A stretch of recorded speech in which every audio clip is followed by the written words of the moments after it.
Well, good morning, afternoon, or evening, wherever it may be, wherever you're listening in. We're delighted to have you here. My name is Bill Judge. I'm the Dean of Fellows of International Corporate Governance Society, their fellows group. We have a real treat for you. One of the inaugural fellows, Jerry Davis, will be sharing some insights on his latest book. Before we turn to Jerry, I want to briefly introduce Alessandro Zattoni, current president, who has a little welcome and some information about the upcoming conference. Alessandro? Thanks, Bill. Thanks, Jerry, for being with us. It's a pleasure to see you today. And just a short news for all of you. Basically, I want to remind you that we have a conference next November, 12-13 in Miami. It will be a very exciting place and a very exciting conference for our members. And the deadline for the submission is the 1st of June. So I hope to see you all and many more people together. And it will be a nice event and a nice place where we can meet and interact to develop our ideas about corporate governance. Bill, the floor is yours, and to Jerry. Thank you very much. Hope to see everybody down in Miami. As I mentioned, Jerry is inaugural fellow of our society. Jerry has the distinction of every time I get to hear him speak, I learn something and it's fun. It's usually well delivered. So we should all be in a treat. He is the Whitaker Professor of Business Administration at the Ross School of Business, the University of Michigan. He earned his PhD from Stanford University. He's published widely in academic outlets as well as practitioner books. I believe this is his 5th book, Taming Corporate Power in the 21st Century, which he will be speaking to you very shortly. His research is broadly concerned with the corporation as a social and economic vehicle. He has published a number of provocative ideas about changing company and managing markets and more academically based outlets. He has a concern not only for the economic well-being, but the societal well-being. And I cannot think of any topic that is more pertinent to governance than corporate power. My personal definition of corporate governance is those tools that society uses to channel corporate power for the well-being of society. That's a broader definition than some would call. I'm sure that we're in for a treat. So without further ado, Jerry, we're delighted to have you here, and we're excited to hear some of your new thoughts. Oh, fantastic. Thank you so much. So thanks to Bill Judge and Shelby Guy and Alessandro Zattoni for organizing this lovely event and giving me an opportunity to share with you all today. I have a brand new book. This is technically the 6th, but it's very short and it's available free right now. So if you don't have the stomach to sit through a whole talk, you can download this thing from Cambridge University Press. It's short, it's fun. If nothing else, the cover is kind of nice. And it just came out on Friday, so it'll be free for the next couple of weeks. It's part of a series organized by Till. I don't know how you say your name, Till, but lots of old friends on this call, including Till and Ari Lewin, who are the editors for this series about reimagining capitalism. Lots of great titles coming out, including their sort of overview. But this is the first salvo that's come out of this series, and I wanted to also share a few questions that you're likely to have at various points in the talk. And I say a bunch of things that I do not have the opportunity to drill down in great detail. So I'm going to share a few links here. In case you're wondering, should I actually believe what he just said about why there's so few corporations today listed on stock markets the way that there used to be? Here's a couple of things you can read about. I got other links about why we should be worried about this, what's going on in the restaurant industry, which is going to make sense also in a moment,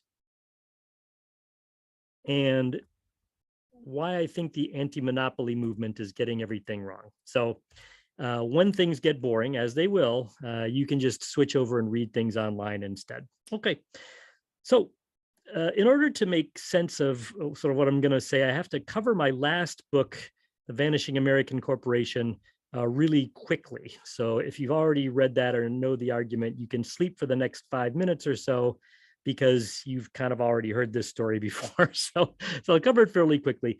The puzzle that I really wanted to get at was, why is the anti-monopoly movement getting it so wrong? You know, something is up when Josh Hawley, the seditious senator from Missouri, and Amy Klobuchar, the liberal senator from Minnesota, both released books about how awful monopolies are the same week. You know, something weird is going on where there's such a consensus around the political domain. And as a contrarian, I think they must have gotten something wrong.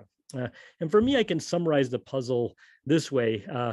I'm using a Robinhood on my Android to trade Dogecoin, which is a meme-based sarcastic cryptocurrency, which, if you're over 40 like me, I can tell you this really is an English sentence that is meaningful and have reference to it.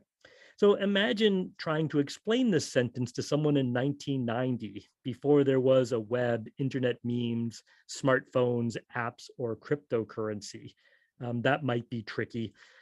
Imagine explaining it to the 1890 US Congress that passed the Sherman Act, which governs our antitrust thinking. You're going to kind of run out of steam pretty quickly. And that, to me, was sort of the puzzle that I wanted to get at. Why is it that the form of corporate power we have today looks so different from the forms that we knew in the 20th century? So last book was called The Vanishing American Corporation. That sounds strange and counterintuitive, but I swear it's true. The puzzle that I took on was, why are public corporations in the US vanishing? It's a real important topic for corporate governance. Why are there so many fewer public listed corporations on the stock markets than there were years ago?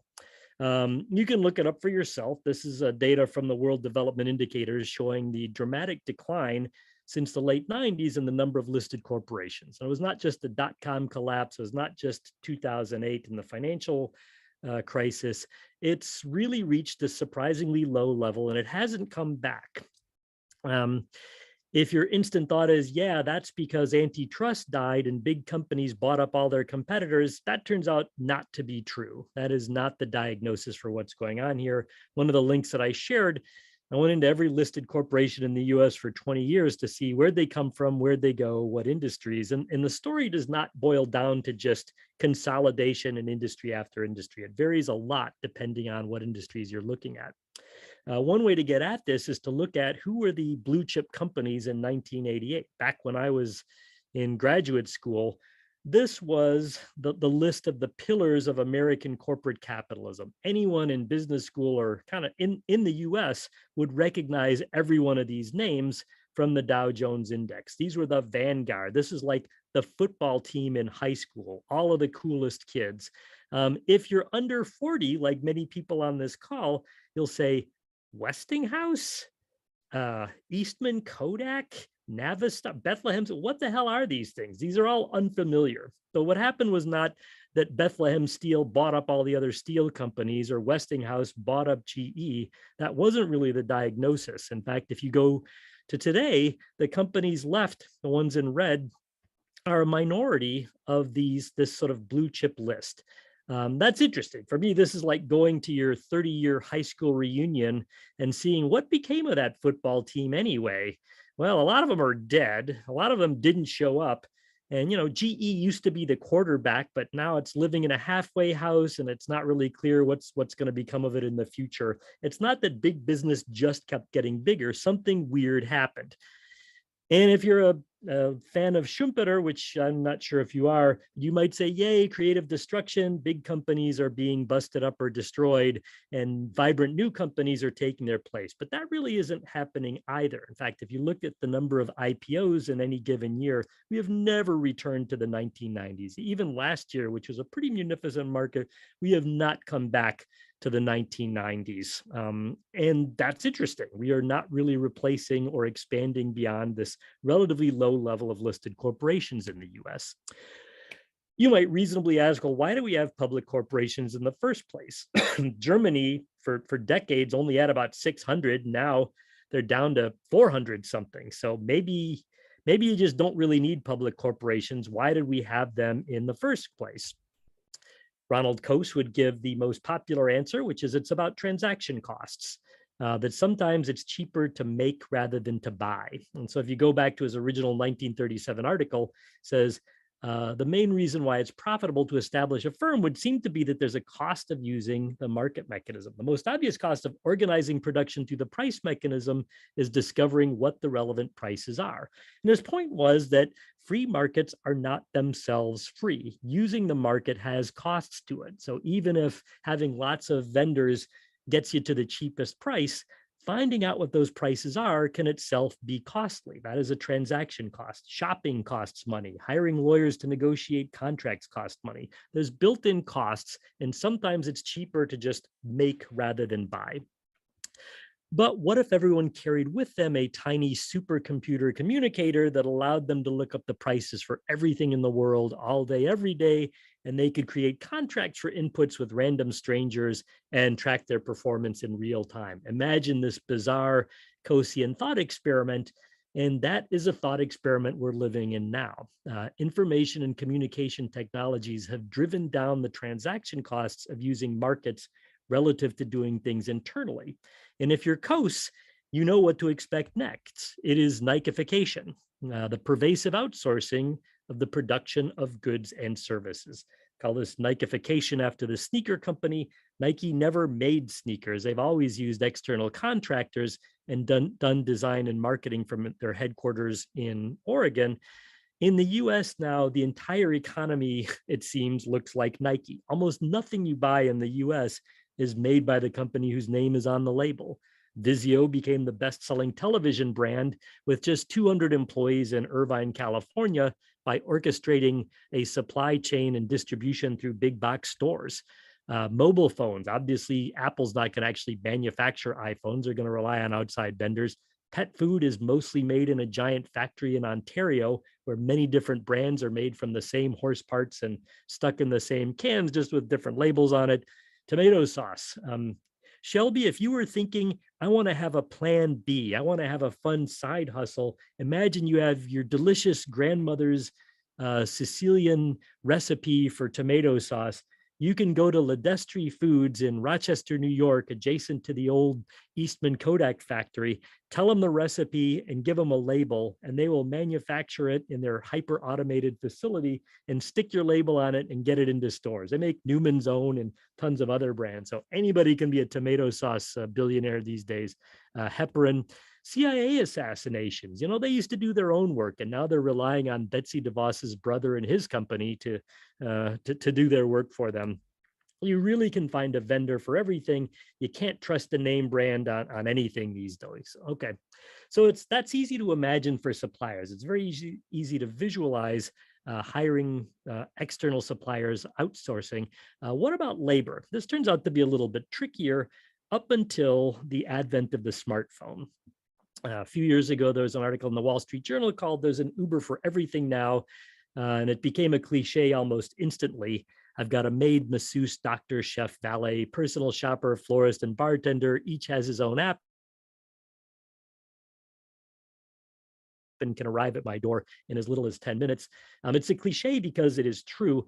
I want to make a distinction here, though. I use the word Uberization not to refer to getting a ride to the airport or across town. The real significance to me of Uber is the creation of spot markets for labor enabled by smartphones, where buyers and sellers can contract for the performance of specific tasks.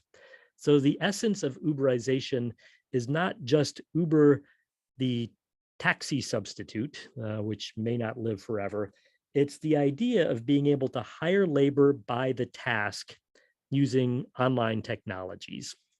Now, there's nothing new about spot labor markets. If you've ever been to a Home Depot early in the morning, there are crews of guys hanging around in the corner of the parking lot waiting to be picked up to do a job for the day and paid in cash. So there have been spot labor markets forever.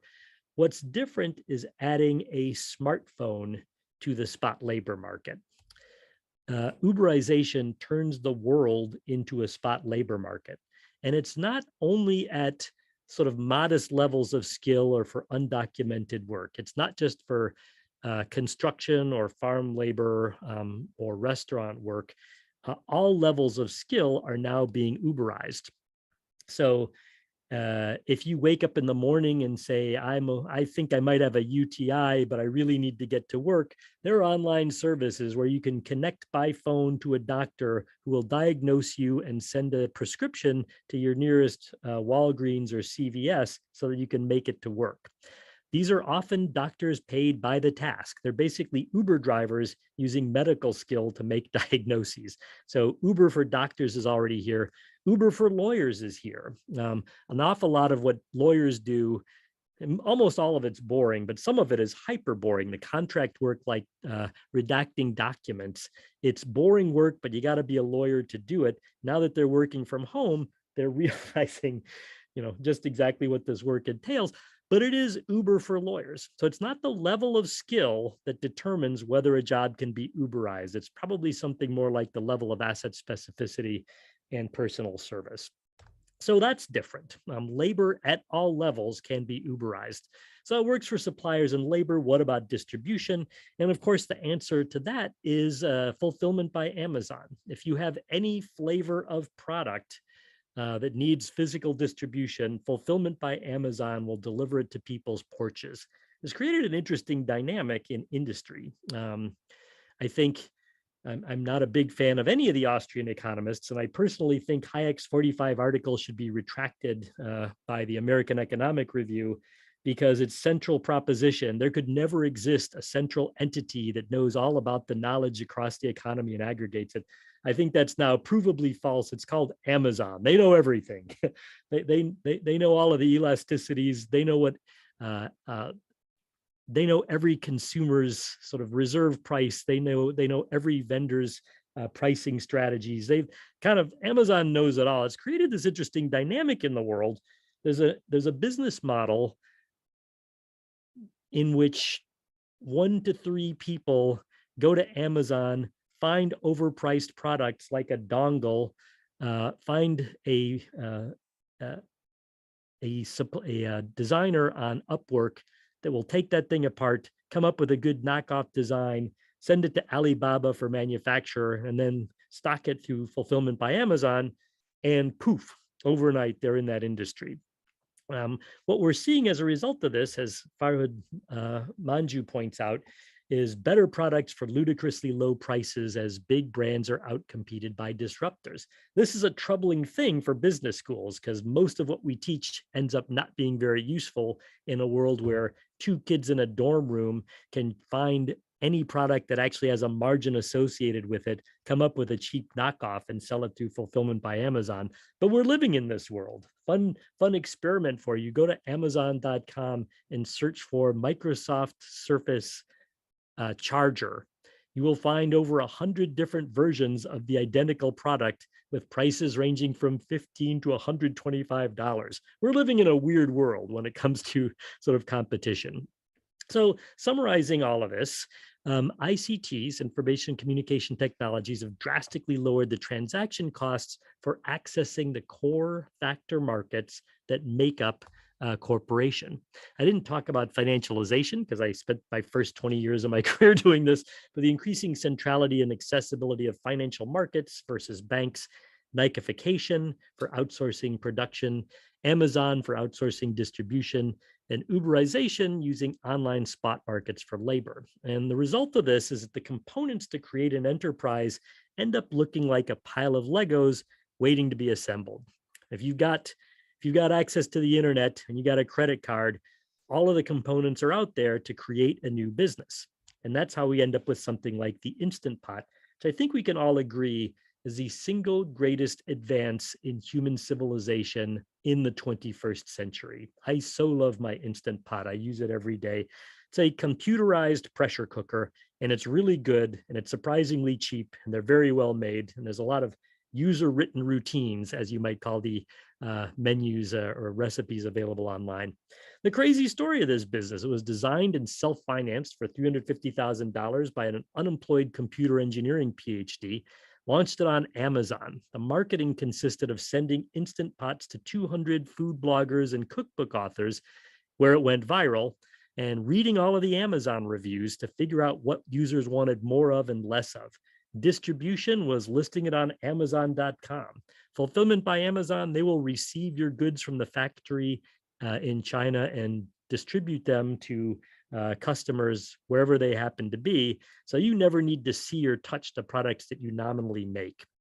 2019, Amazon sold 300,000 Instant Pots on Prime Day. This is a very, very popular and successful business.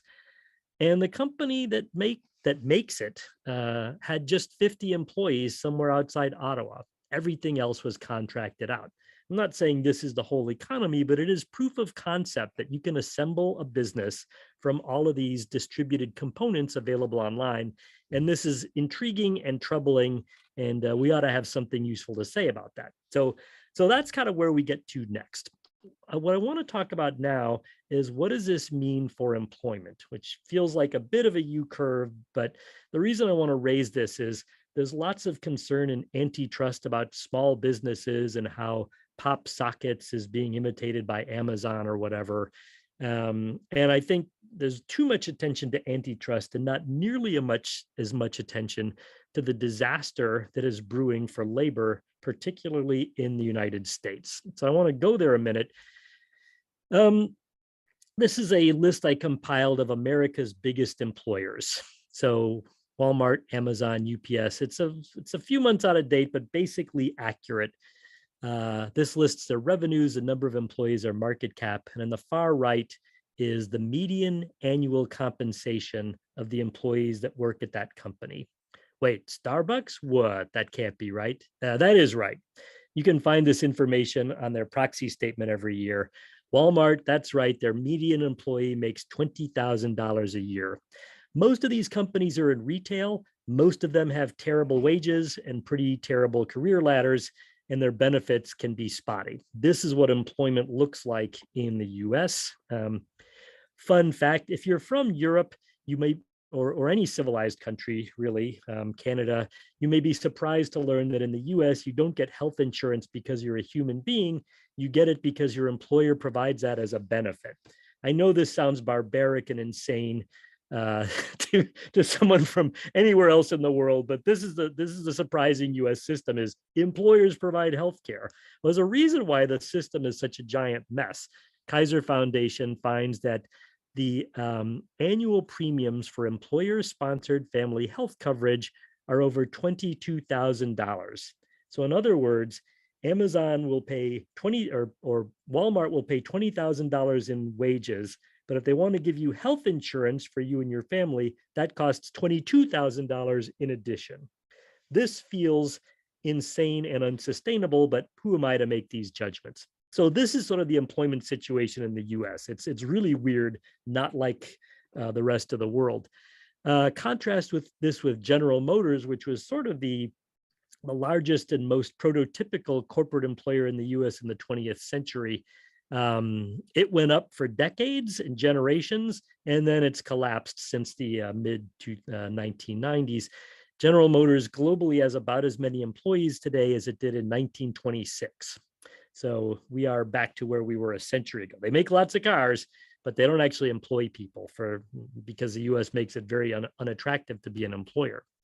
The shape of things to come, and this is going to be very surprising, I think, is in the restaurant industry, which also feels like a bit of a left turn here, but it's going to make sense in a moment. The post-COVID restaurant industry is turning out to be this strange proving ground for postmodern, post-industrial forms of enterprise that are completely puzzling.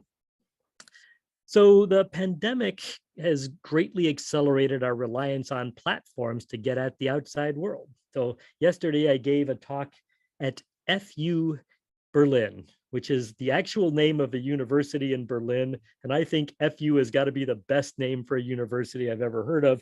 I did not fly to Berlin. I sat in this same chair with the same computer visiting Berlin.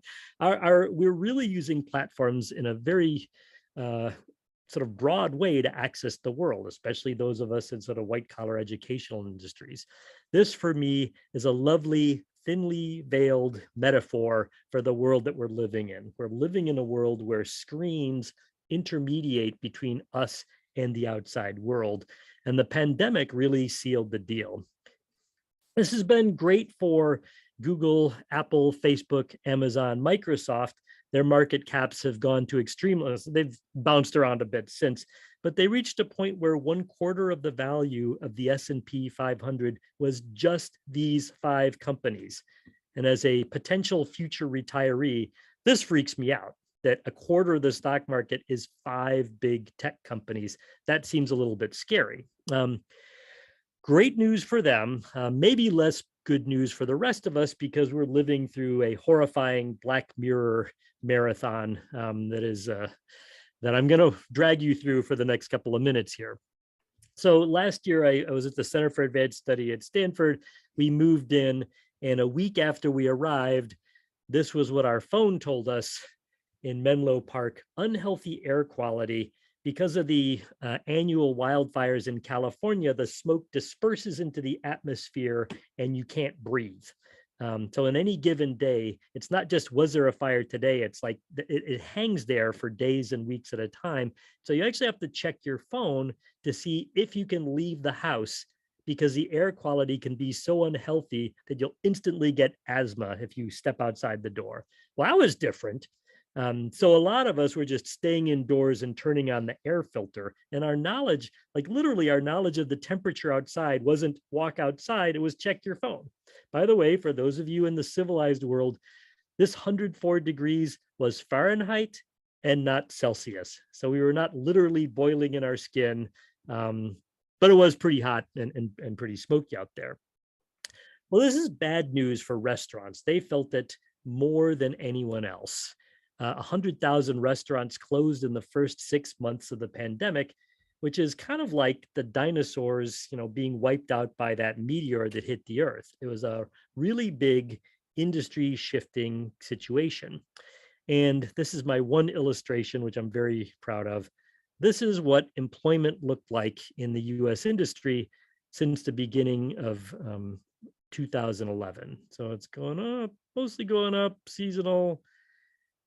And then doop, boop, boop, boop. So this was March of 2020, where 5 million jobs disappeared in the restaurant industry. 5 million people in American restaurants lost their job. That's the population of Denmark, which seems like a lot. It bounced back up, but not all the way back up. So this is a disaster. This is uncreative destruction. This is just the destruction part. So I would argue that restaurants may be the oldest kind of firm. If you visit Pompeii, there were fast food restaurants in Pompeii 2,000 years ago, which I love. What's even more surprising is this one was an Olive Garden.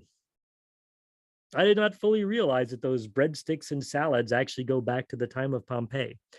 So when I lived in New York in the 1990s, all of the local restaurants delivered. It was amazing for lazy people that don't want to cook, because every restaurant in the neighborhood delivered. And so we never cooked. My toddler would come around dinner time and say, "Daddy, what's the food guy bringing tonight?" Because that's his understanding of where dinners came from. Well, because of the pandemic, and because of the rise of Grubhub and DoorDash and Deliveroo, lots of restaurants have now gotten into that same delivery business. And it turns out on the internet, nobody knows your Chuck E. Cheese. If the only thing that customers know about their food is that they ordered it online and it showed up on their porch, they may have no concept of what took place in the middle there. And so Chuck E. Cheese started advertising with a fake name, Pasquale's Pizza and Wings, as if it were a local restaurant to fool people into ordering their cardboard pizza and then having it delivered.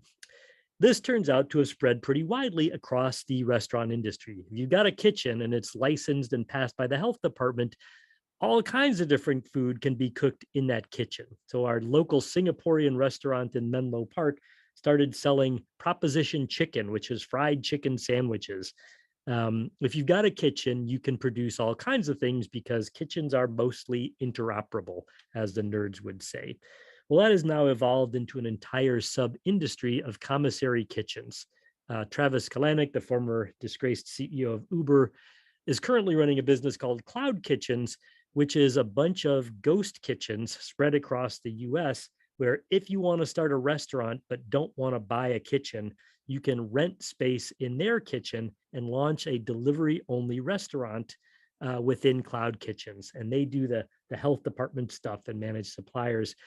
Well, it's gone further. DoorDash is now vertically integrating backwards into commissary kitchens where you don't even have to hire employees or make the food. Restaurants bring their brands and recipes, and DoorDash handles the rest, sourcing ingredients, cooking food, taking online orders, and delivering them to customers. If you've got a recipe book, you could be like Nike. If you've got a brand and you've got a group of recipes, you can become an overnight restaurant thanks to DoorDash. What are we going to expect from a world that looks like this when there are universal commissary kitchens that are anonymous, that don't have signs up? They might be sitting in trailers in parking lots, which a lot of them are. You're going to see one facility and many different virtual restaurants or menus. You're going to see IKEA-like instructions on screens for the assembly of menu items. So if somebody's going to be cooking for a dozen different restaurants, it helps a lot if you've got a screen with simple instructions that will walk them through the steps of the food, and many restaurants are already doing this. Competitive advantage is going to go to menu designers who can create readily assembled items, something like Cheesecake Factory. The winner is going to be the kind of menu that you can easily put together and that customers actually want. We will end up seeing increasing standardization of jobs to make it very easy to match workers. So more and more jobs in restaurants will look essentially generic or interoperable, where a sous chef can work at lots of different restaurants. And we're going to see increasing reliance on temps rather than permanent workers. This is already happening in the industry, and this started actually before COVID even happened. There are already apps like Paired where you can look for a job every morning at a different restaurant and basically sign up for a shift.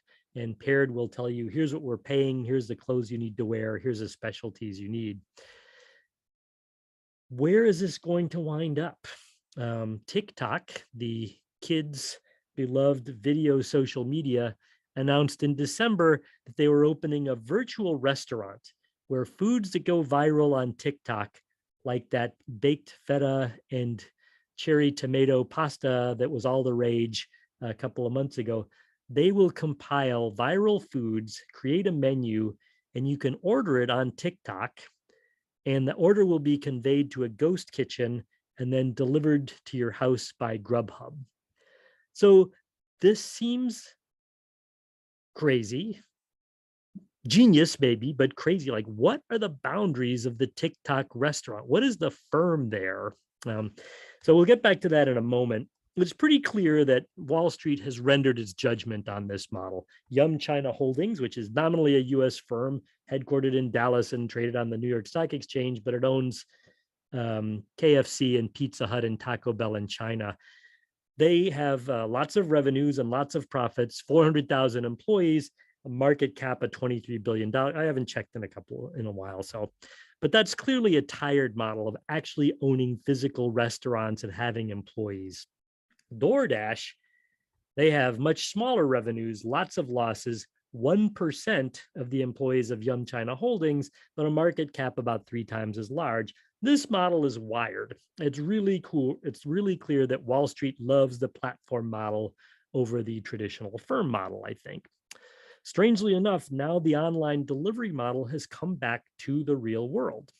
So if you've been to a restaurant and you're brave enough to show up in person, odds are good that instead of a menu, they give you a QR code that you can scan, look up the menu on your phone, and pay using Apple Pay or whatever vendor you have on your phone. This is spread very widely, not at the very top end of fancy restaurants that business school professors love, but everything sort of from Olive Garden and below, you're likely to encounter a QR code. If you believe the vendors of these things, they claim that it can save 30 to 50% on labor costs because you can get rid of all the waiters and waitresses and just have food runners that run the stuff out to your table. The QR code tells them exactly what table and who gets what. And so you can largely automate much of the restaurant experience. So this opens up, so an industry that's 2,000 years old and looks a lot like it did at the time of Pompeii, suddenly in the last 2 years has undergone some pretty dramatic shifts in how they organize things. Suddenly your local mom and pop restaurant run by immigrants from Turkey will now be replaced instead by a virtual menu cooked in a ghost kitchen staffed by temps and contractors and delivered by DoorDash. Well, that feels weird. That seems like a surprise to me. So how do we rein in our new corporate overlords before this platformization destroys every stable job? Good question, I would think. So I learned when I started investigating that everyone in the world has a new book on antitrust. My book agent said, hey, why do you want to write about corporate power? Everybody has a book on antitrust, and God knows we don't need another one. So I read these books, and I'm now going to save you the effort of reading 8 books by telling you what all of the new anti-monopoly books say in 2 sentences. So this column by Benjamin Applebaum in the New York Times a few months ago summarized the monopoly narrative that has taken hold. Concentrations of corporate power are now the norm in the United States. A 2018 study found that concentration has increased in 3/4 of domestic industries in recent decades, giving companies greater power to raise prices, squeeze suppliers, and suppress wages, and to exert outside influence on regulators and politicians. So this is the antitrust narrative boiled down to one sentence. When companies have a giant market share, they can underpay their employees and their suppliers, overcharge customers, and use their ill-gotten profits to control regulators and politicians through nefarious means. That's it in a nutshell. Well, how do we tame monopolies? I mean, let's assume let's stipulate for the next couple of slides that this diagnosis is true, which it turns out it isn't, but let's imagine that it is. How have we tried to tame monopolies in the past? Now I'm going to give you all of your law school learnings in just one slide about how we tame corporate power. During the 20th century, the method was to regulate their constituent markets, the factor markets that they participate in that we talked about sort of earlier. So during the Progressive era, the Sherman Act regulated participation in product markets. The Clayton Act added supplier markets to some extent through tying and other means.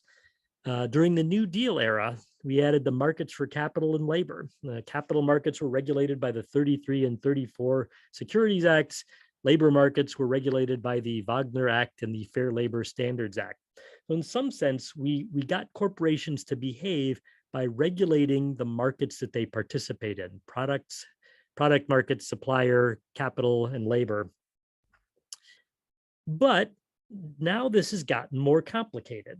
So 10 years ago, Mark Andreessen, the inventor of, one of the founders of Netscape and now a venture capitalist who's really into crypto, published an article in the Wall Street Journal called Why Software is Eating the World. And he said, over the next 10 years, more and more industries are going to be transformed by software, and you're not going to recognize where they end up. And I'm here to tell you he was right. Software has eaten the world. And for dessert, it's dining on our essential understanding of how the economy is organized. So software is now transforming those core factor markets in ways that scramble our map of the way the economy works, and that makes it hard to tame it. So when you come to visit in Detroit, as I recommend that you all do, you can visit this painting by Fernand Léger in the Detroit Institute of Arts, and it's called Girl with Flower. And I love this painting because it's a metaphor for the next 3 minutes. So you see that you've got this sort of woman's face, and she's got a necklace, she got a shawl over her shoulder and this collar, and then you got this really strange looking raggedy flower there. And so you've got a very complicated pattern in thick black lines. And then you've got these very simple color patches in yellow, orange, green, blue, red that don't match. They don't color in the lines, simple color blocks in a complicated pattern. And I think that's the world that we are in now, that we have very simple categories that no longer fit the world that we observe out there in the economy. So what do we mean by a firm? Who counts as an employee? What is an industry? What do we mean by big? And what is nationality now? And I want to walk through each of these briefly and then leave some time for questions there. So what do we mean by firm? And I'm just going to throw a little shade on our friends in economics and say it is surprisingly difficult to find a connotative definition of a firm in economics. You can have a title called Theory of the Firm that doesn't define what exactly a firm is. It does not tell you what are the key components that say this is a firm and this is something else. So anyway, end of rant. The core economics textbook, available free online, which is why I love it most of all, defines the firm this way. It is an economic organization, begging the question, in which private owners of capital goods hire and direct labor to produce goods and services for sale on markets to make a profit. And then you can drill down on each of those components. So that is their definition of a firm. So how do we think about something like the Instant Pot, where the people that designed it or hired designers for it contract out to third-party vendors in China for the production, to Amazon for the distribution? So they don't own the capital goods. They don't hire and direct the labor that produces the goods and services. They are a bit of a suburb of much of that main action. Are they still a firm if they never touch the product that they are nominally manufacturing? Yeah, we can make exceptions, but it starts to get complicated pretty quickly. What is an employee? This is one of the most hair-raising articles that I have read in the last 2 years was in The Verge online, called Revolt of the Delivery Workers. And I posted a link to it in the chat. It's an astonishing article about the life of delivery riders in New York City. And it says there's about 65,000 of them. And you would think, wow, delivering food has got to be the most entry-level job possible. That's what you would do if you showed up and all you had was, sweat equity and your personal resilience. Turns out that is no longer true. If you want to deliver food in New York, you need to have an electric bicycle that is fast enough to give you a time where the vendors would hire you again. Because if you're not fast enough, you don't get assigned any deliveries. An electric bike suitable for New York City costs $2,000. And a $2,000 bike is very attractive to thieves who wait around in alleyways to beat up drivers and steal their bikes. So to be a delivery rider in New York, you have to buy a $2,000 piece of capital equipment. Well, that's crazy. Anyway, if you're looking for a dissertation topic, this is the one I would recommend to everyone, because this was sort of hair-raising what these self-employed independent contractors have to do to make a living in New York City. What is an industry today? And I wrote a long tweet stream about this a couple of days ago, but here's a set of IPOs that happened in the last couple of years. Airbnb's an alt hotel, Coursera's an alt educational institution, Uber's an alt taxi, Palantir is alt nefarious spying. Olo is software for restaurants, like those QR codes that we talked about. They all went public in the last couple of years, and every one of them on their prospectus claimed they're an SIC code 7372 prepackaged software. So if you're using CompuStat to try to calculate market shares and market concentration, you should probably look a little bit more closely, because I don't think these firms are all competing in 7372 prepackaged software. They're in industries, but it doesn't fit the categories that we would normally think about. What counts as big? So Zoom is familiar to all of us on this call, of course. It enabled work from home for white collar workers and students during the pandemic. 500 million downloads in 2020, 300 million daily users. We're on Zoom right now. Their market cap has dropped a bit, but at some point they were as high as Goldman Sachs, which is kind of wild. In their 2020 10K, they listed 4,422 employees globally as of the beginning of 2021. So they had less than 1% of the employees of Home Depot, and they rent server space from Amazon and Oracle rather than building their own server farms. So is Zoom a giant corporation or a tiny corporation, or is size no longer a very helpful way to think about what exactly Zoom is? The last thing is Nationality. So Coinbase is a cryptocurrency exchange, which for those of us over 40, that is a real thing. What kind of industry is this thing in? You might imagine brokerage, banking, underwriting, securities. I don't know. What industry is Coinbase in? According to their SIC code, business services not elsewhere classified, which is a supremely unhelpful category. Where, though, is Coinbase located? And on their prospectus, a legal document, they list address not applicable.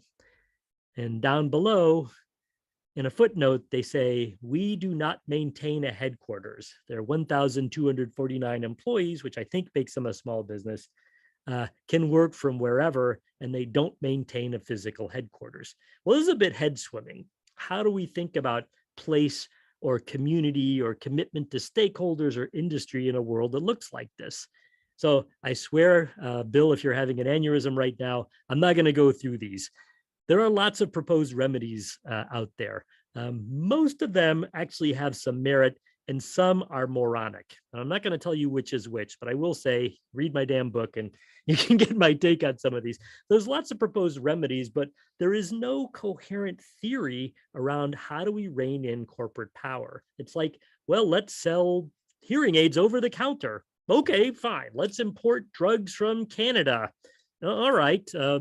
But there's really no good theory to underlie our approach to corporate power now. It takes a really different form for the, but we don't really have a great understanding of the dynamics of the economy that will help us create rules that get us to where we want to be. And where I want to be is, how do we use the tools we have to create equitable enterprises that are more democratic, more humane, and more responsive to their communities? That's where I'd like to end up. I don't worry so much about pop sockets. I want to know, how do we create a more equitable world using what we know? And that is the end of my crazy screed. So I managed to leave more time, maybe similar amount of time to Randall Mork, but I'm doing my best. You did wonderful. As usual, it was stimulating and chock full of ideas, well presented. Shelby, I'm going to turn the moderation over to you. And while she's doing that, let me encourage people either to raise their hands or Shelby can read a question from the Q&A. Let's take good advantage of this. I know we have lots of academics. In my own mind, all sorts of research projects were popping up in my mind. So doctoral students, you can take advantage of that, or whatever. Anyway, Shelby, why don't you handle the Q&A? Sounds great. Thank you so much, Bill. And thank you so much, Jerry. It was a very enlightening presentation. I took lots of notes and screenshots over here. So I appreciate you sharing so much information there. The question that I have, and it's one that's inspired by Habib's comment in the chat, was this about the nature of work itself, right? So we talked about what is the firm, right? What is industry? What is nationality? And my question to you is, what do you think that, how would you characterize the shift in how employees are approaching work in and of itself, right?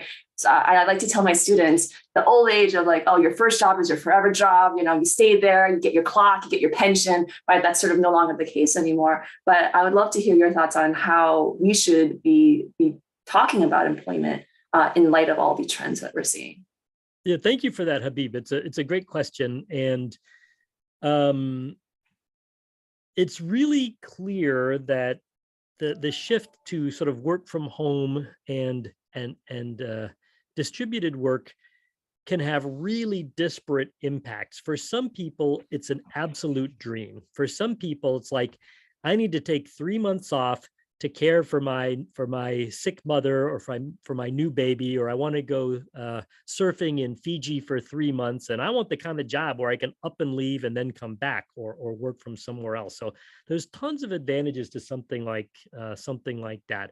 I got a friend that implausibly lives in Iceland. He and his family, his wife is from Iceland. They moved there when the pandemic hit because they thought they'd be safer, and they are. And on one of our calls, he mentioned that he'd been offered the job as the CFO of a startup, but they only wanted him quarter time. And their thought was, we do not need a full-time CFO. Those are not our needs, but we could really use 10 hours or so of your time a week to work on this. We'll give you $100,000 a year and options or share grants.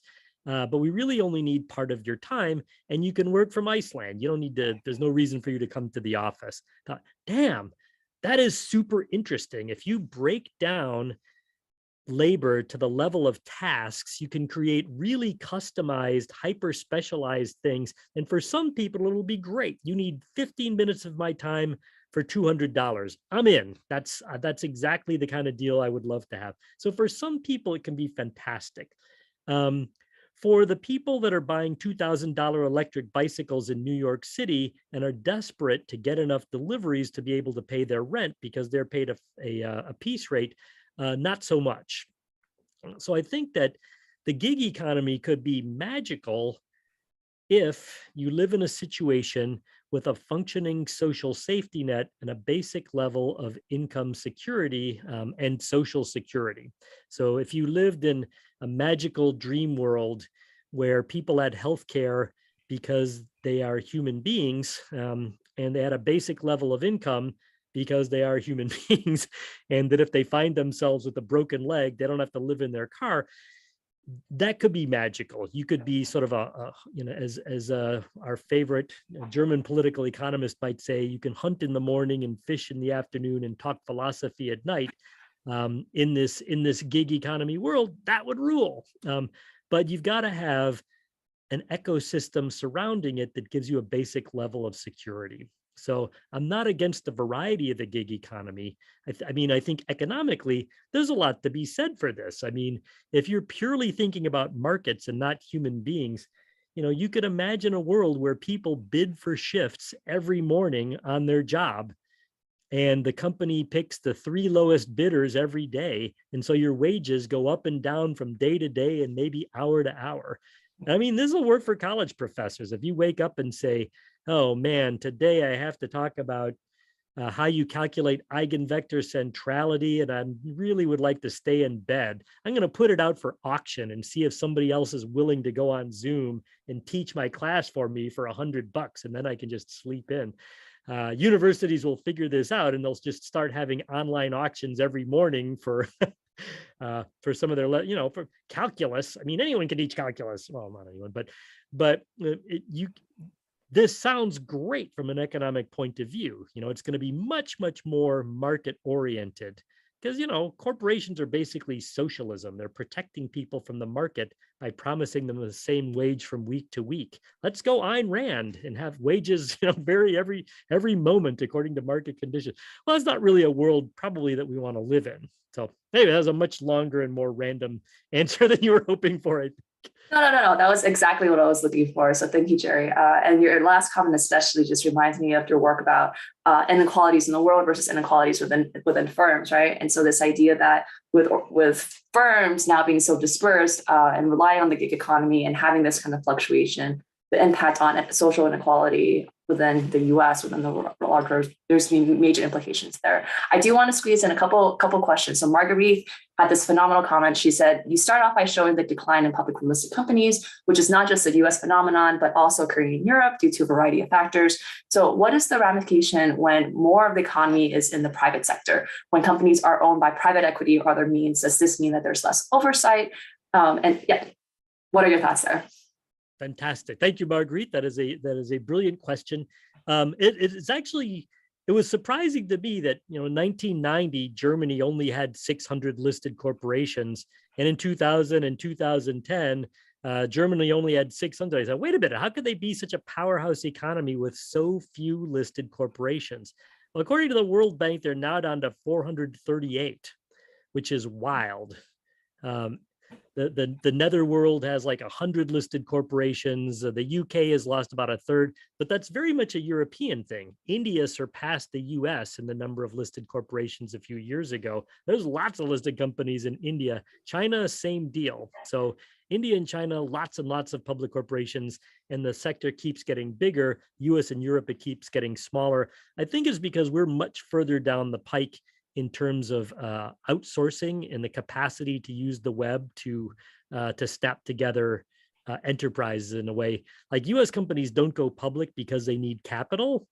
And read Facebook's prospectus. It's a hilarious dark comedy piece from my perspective, where under use of funds, it says, we actually have no use of the funds we're raising. We're just going to invest them in bonds until we can figure out what to do with it. We're going public because our venture capitalists and early employees want to get paid, which feels to me like Bernie Madoff, like we're going public to get new investors to pay off the earlier investors. Like, where have I heard of this business model before?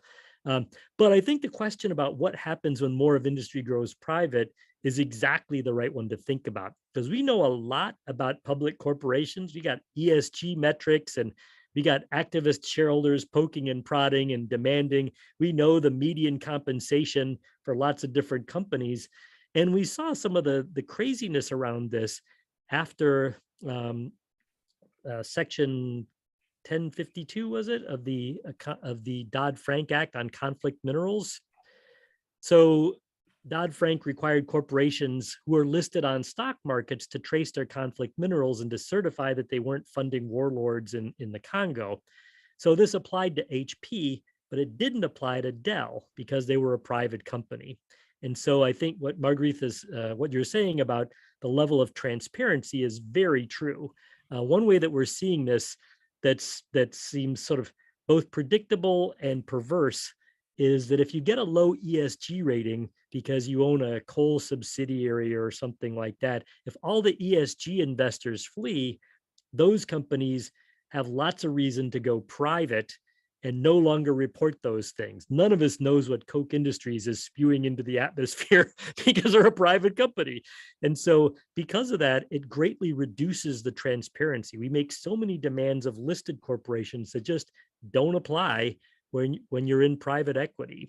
And so if you imagine, say, a social media company threatening to go private, one thing that you might anticipate is a lot less transparency about how things get done there because it's just not required. So private equity, which, by the way, grew from $1 trillion in 2009 to like 5 trillion more recently. It's bigger than the GDP of Germany at this point. An awful lot of the economy is in the hands of private equity, where their requirements to tell what exactly is going on are very limited, and which enable God knows what. We really don't have a great understanding of what kind of depravity is taking place in the world of private equity. Also a very long answer, but I hope it wasn't too random for you. Absolutely not random at all. And, length is not a problem.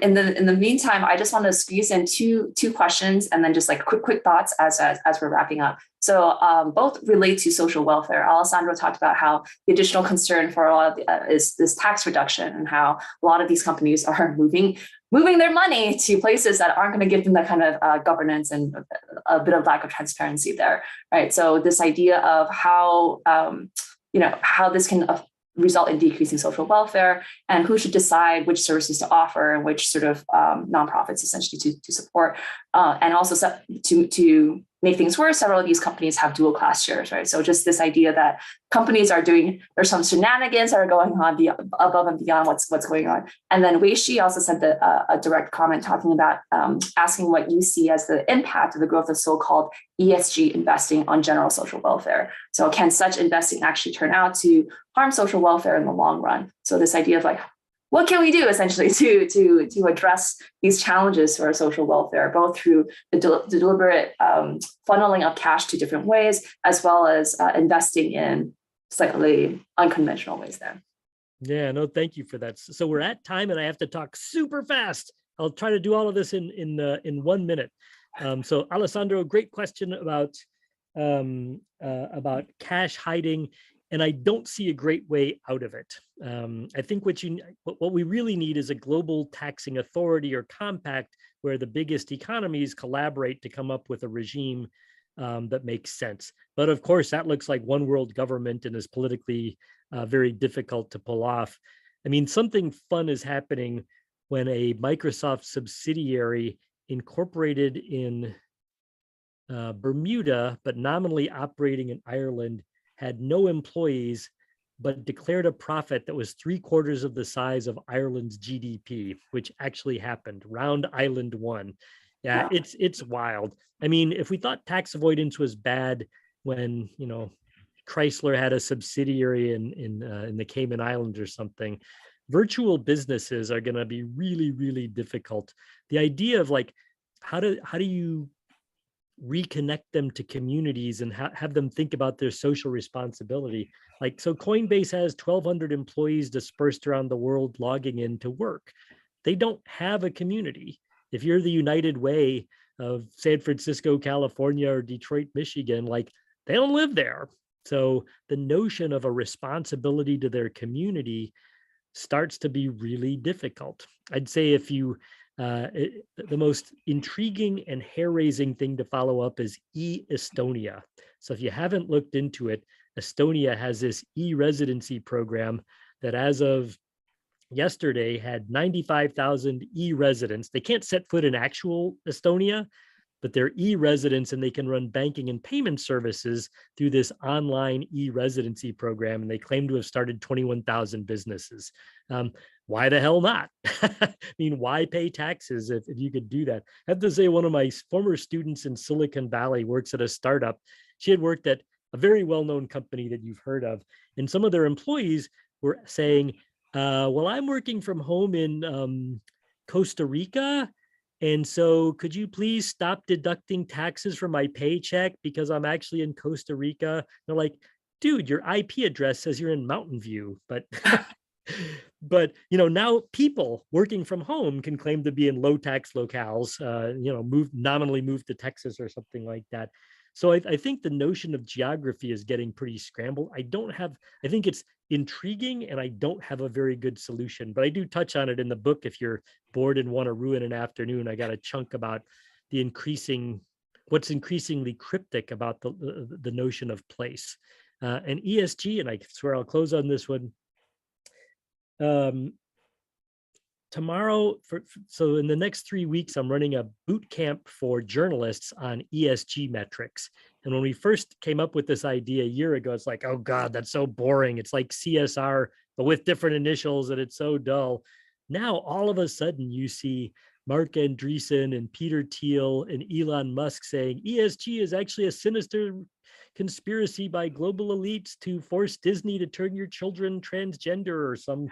It's like become this crazy political issue where ESG, which seemed like count up your emissions, how many women on the board, some fairly mundane, not mundane, but, not especially controversial things. Now it's like, oh my God, the ESG means that George Soros is controlling the strings of the world through the World Economic Forum. So it's suddenly become wild. I think this also feels like a pretty good dissertation topic. It's like ESG has gone from, bland and obvious to like unbelievable and political, and who knows where this is going to wind up. And so it wouldn't, so we're starting to see a backlash against ESG investing.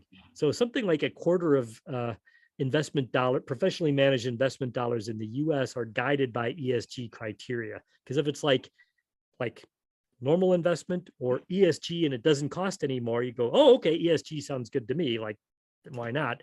But now Texas has passed a law that says none of their pension funds can be invested in with any vendor that badmouths fossil fuels. And so if you're BlackRock and say, we should probably transition away from forms of energy that will destroy our civilization, they'll say, fine, you can't manage any more Texas pensions. And so ESG has suddenly become political in a way that costs. Like the state of Utah demanded that S&P stop rating states such as Utah on their ESG, because they said our ESG has nothing to do with our bonds creditworthiness, so stop with these ratings. So I think we're about to see a pretty major battle around the purpose of the corporation on the battleground of ESG, which is kind of weird but fascinating. Yeah, Margaret, agree 100%. The metrics are terrible and they don't correlate, and some of them are quite corrupt. If you can pay the company for consulting services to help you do better next time, that feels like a not very good metric of ESG. But yeah, that's definitely a thing. And we have run over egregiously, so apologies for that. But thanks for those of you that stuck around. Yeah, thank you so much, Jerry. I'm guessing that ESG investing might be your 7th book that you come up with in the next. The next book is going to be called Suicide Pact: Why Shareholder Capitalism Will Destroy Our Civilization. So wow. Very provocative. Well, thank you again. Applause. And thanks, friends. Yeah, thank you everyone for joining and participating. Hope to see you in the next webinar. Oh, and please save the chat if you could, Shelby. Absolutely. Yeah, fantastic. Thanks, friends. Thank you, Jerry. Wonderful job as expected. And we will make this recording available to those who could not join us at this time. And if I said anything controversial, if you could just edit that part out, that would really help. No, we need that sparks engagement, Jerry. That's how we get the people going and all fired up. Engagement in the sense that, like Facebook, where rage and anger are the highest forms of engagement. So that's probably right. Yeah, emotions there. I don't want to piss off those Ayn Rand fans, but anyway. Well done, Jerry. Thank you again. Thank you. Thanks, friends. Take care. Take care, all. Bye.